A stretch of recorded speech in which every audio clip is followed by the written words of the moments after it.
Good evening. I'm Carol Spargin for Jovita Moore. I'm Justin Farmer, and our team has been working nearly nonstop to gather new information on both teenagers found shot and killed behind a local grocery store. Today, we uncovered exclusive details in the arrest of the accused murderer. At Channel 2's Mark Winnie begins our live Team 2 coverage from Roswell. Mark, you were able to speak with that police chief, and he says investigators used technology to make a quick arrest. The big key, and lots of folks probably wondering about motive. While I inquired of the chief, you are still exploring possible connection pre-crime between the suspect and one or both of the victims. He said, I can't go into the details of the investigation, but that is one of the aspects we are looking at. But we learned much, much more.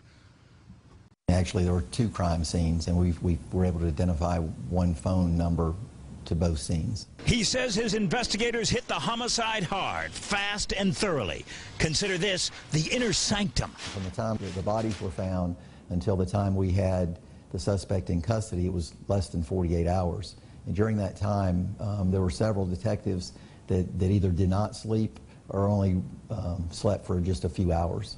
Roswell Police Chief Rusty Grant says if the allegations are true, technology tripped up Jeffrey Hazelwood, now charged with the murders of Natalie Henderson and Carter Davis, both 17. A cell phone number is unique to a particular user, and in this case, it led us to the suspect. The chief told us detectives placed one cell phone at two crime scenes, the murder scene and a convenience store where Hazelwood allegedly used Natalie Henderson's credit or debit card. And that cell phone led directly to Hazelwood. Once we identified him, everything just fell into place. Grant indicated evidence previously gathered fit together, including video showing a vehicle that matched Hazelwood's, a Honda Passport with damage to the front bumper, repaired with silver tape, seen in the vicinity of the murders. On Wednesday morning, we had the suspect under surveillance, and the decision was made by officers on the scene to take him into custody. And when he was taken into custody, his vehicle was also seized. The chief says material will be tested at the GBI crime lab for possible DNA and more. He says he cannot comment on any statement by Hazelwood.